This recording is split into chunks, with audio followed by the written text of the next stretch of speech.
Juste à ce moment-là, son regard est resté étrangement clair, même pas interrogatif ou troublé. Uta Abe est assise sur le tapis devant un arbitre qui lève le bras pour indiquer le hippon. Rien d'inhabituel, sauf que le hippon, c'est elle qui l'a subi. L'information est tellement improbable, infirme tant de rêves, entache tant d'immenses succès qu'elle a déjà enregistrés, qu'elle n'a pas encore commencé les ravages qu'elle se prépare à faire dans l'esprit d'une jeune fille de 24 ans à qui tout a réussi jusque-là. Ce n'est qu'une question de secondes. Tandis que le colossal coach Marco Spitka, en charge de l'entraînement pour l'Ouzbékistan, hurle sa joie et que l'actuel numéro 1 mondial de la catégorie, Diora Kedguirova, se montre sobre et digne dans cette incroyable victoire matinale, la japonaise se défait sous les yeux d'un public médusé et bientôt en totale empathie avec elle. Elle salue son adversaire dans un état second, titube en tentant de rejoindre le coach Yukihide Hirano de l'équipe de la police et de la préfecture de Hyogo, un solide qui lui fait signe au loin là-bas, en bas de la plateforme. Elle ne parvient pas à descendre, il la serre contre lui, l'incite à mettre un pied devant l'autre, ils sont adossés à la cloison. Elle se presse contre lui pour cacher son visage déformé par les sanglots, sillonné par les larmes irrépressibles. Dévasté lui-même par des émotions qui resteront pour toujours indicibles, culture japonaise oblige, il cherche à la maintenir debout, à l'amener à l'abri de regard. Mais les jambes lui manquent, elle s'affaisse à genoux, les bras ballants. Il la rejoint, protecteur maladroit et émouvant, lui tapote le dos. Alors le public, magnifique, pour lui rendre un peu de courage, pour lui dire que rien n'est fini, qu'elle a toujours l'amour et le respect de tous, scande son prénom et l'applaudit en cadence. Dans le tumulte des photographes et des officiels qui lui ouvrent le passage, Uta Abe, vacillante, cachée dans le giron du molosse Hirano, finit par rejoindre l'ombre apaisante des coulisses, accompagnée par le regard ému des gens debout dans ce palais, éphémère paraît-il, mais éternel, sans aucun doute par les souvenirs qui s'y construisent. Cet échec non programmé dès le premier tour de l'étincelante Uta, quadruple championne du monde et championne olympique en titre, son effondrement poignant est l'émotion la plus puissante, la plus spectaculaire de cette journée de dimanche, deuxième jour du tournoi olympique de judo 2024, mais ce n'est que la première. On vous l'avait dit, les Jeux, ce n'est pas une compétition sportive, mais une succession de combats vitaux où le psychisme est porté à sa limite. Peur de perdre et de tout perdre en perdant, énergie de l'espoir et du désespoir et finalement souvent, étreinte finale très humaine où le vainqueur, qui sait bien ce qu'il en est pour avoir tant craint d'être à cette place du mort, console le perdant sous les yeux intimidés des arbitres qui n'osent pas intervenir.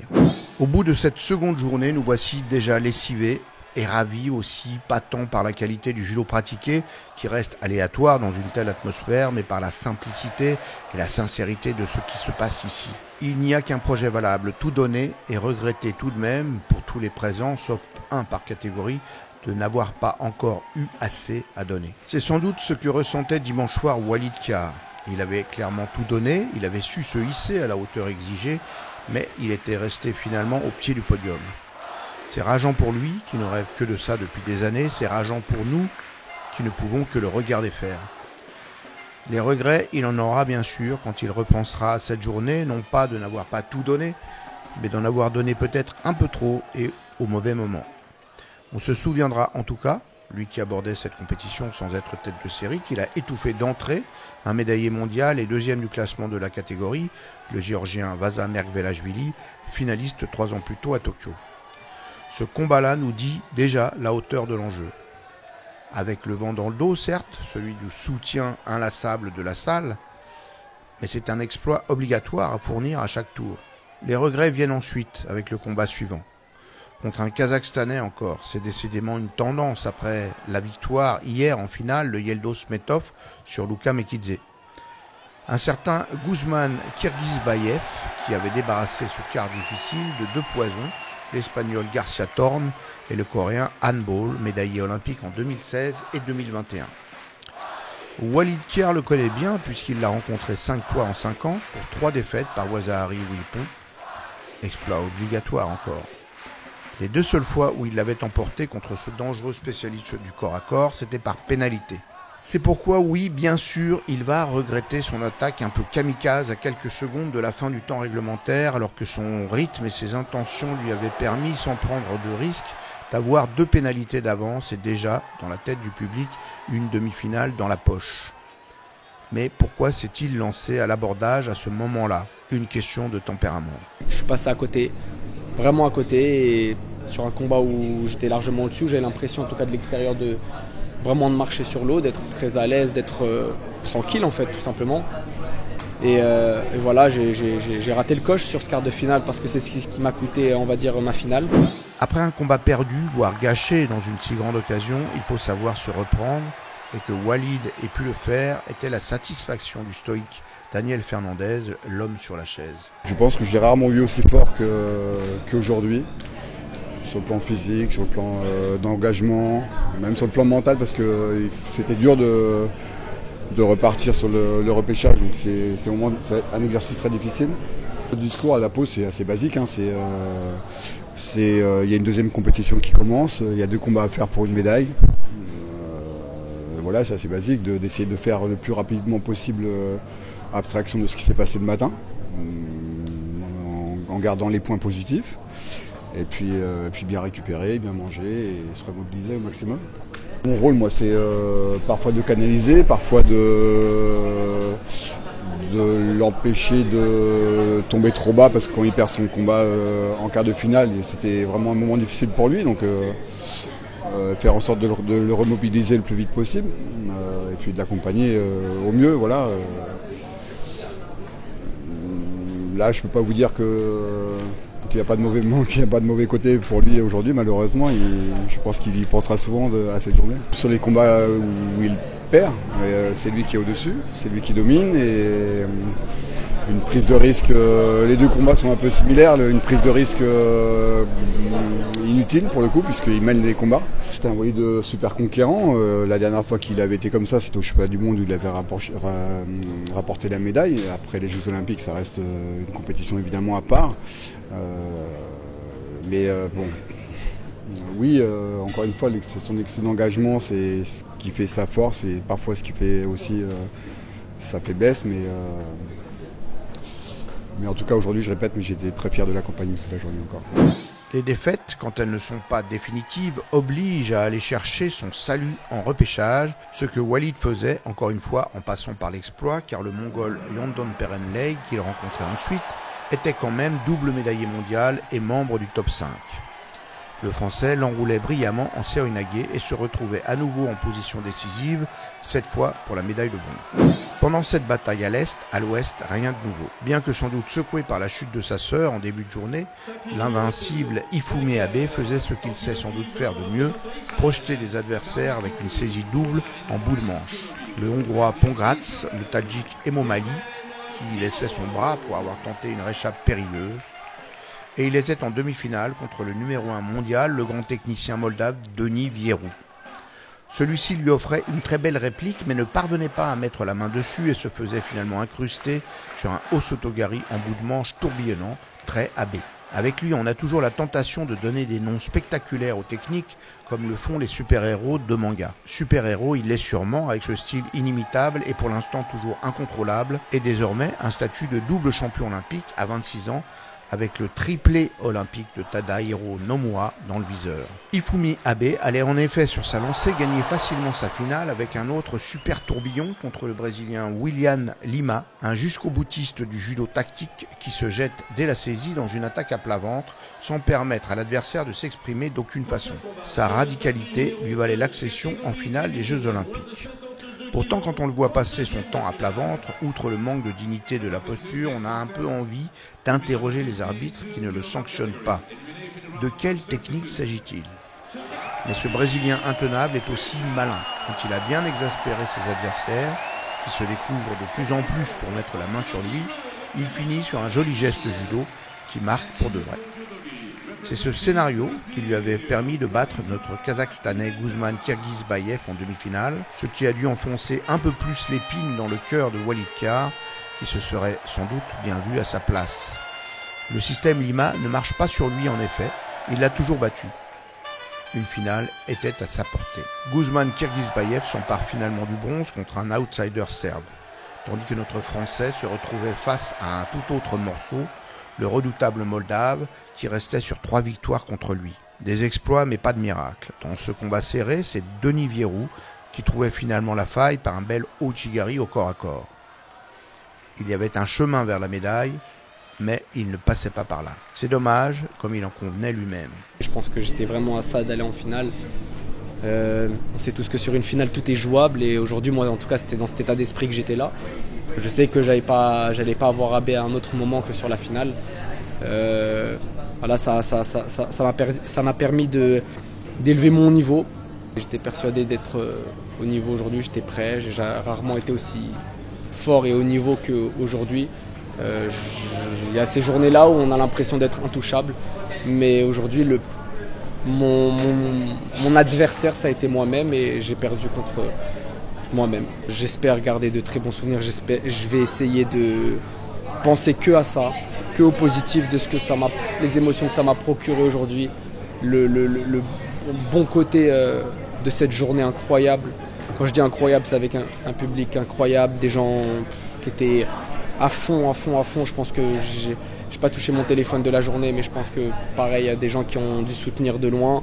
Donc voilà, fier quand même, fier du chemin parcouru, fier de tout ce que j'ai fait pour en arriver là. Ça a été des heures d'entraînement, des semaines, des mois, des années, avec un rêve en tête. Voilà, c'est mes deuxièmes Jeux Olympiques. L'avenir nous dira s'il y en aura des troisièmes, en tout cas je l'espère. Amandine Buchard était-elle dans un bon jour?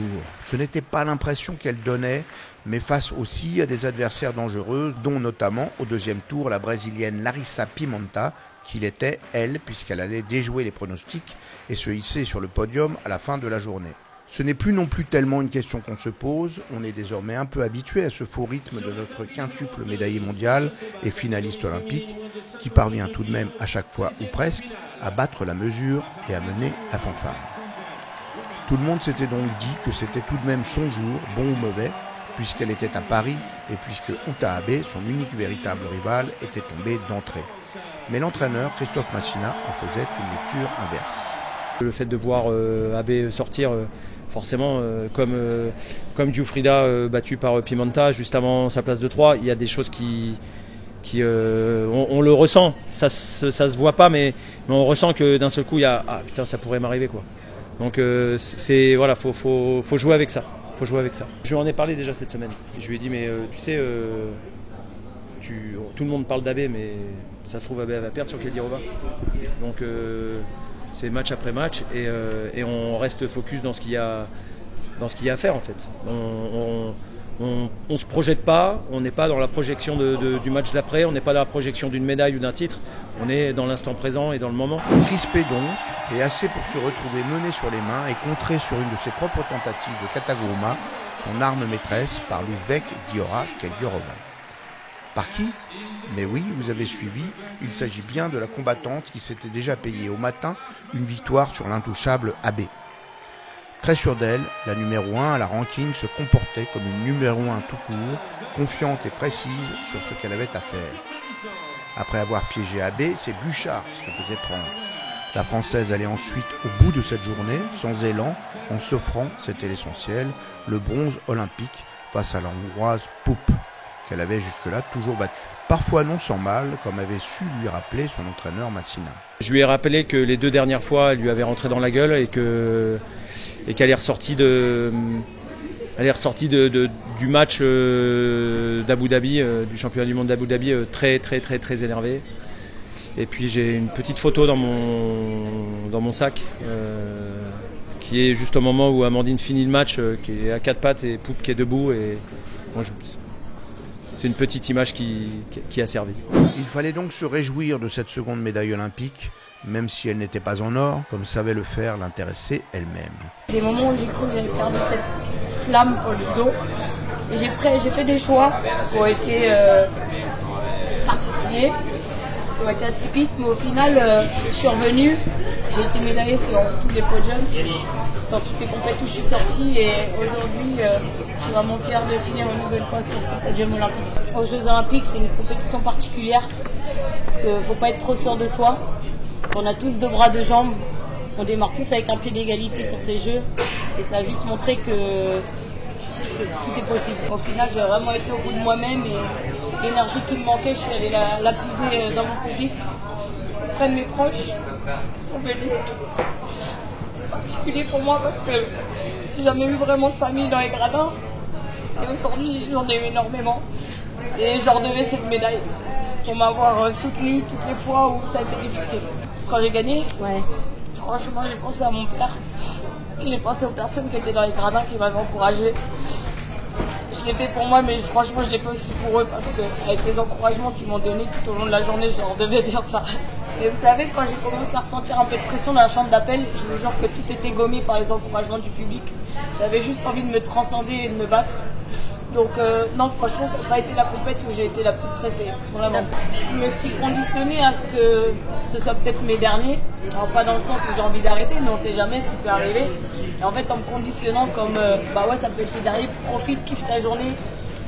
Profite parce que dans une carrière de sportif de haut niveau, c'est une chance incroyable de pouvoir avoir les jeux à domicile. Et je me suis juste dit, kiffe, tu peux pas gâcher ça avec du stress. Profite, ils sont là pour toi. Et va kiffer avec eux. Petit clin d'œil à Totov, parce que je pense que ce sera notre dernier ensemble.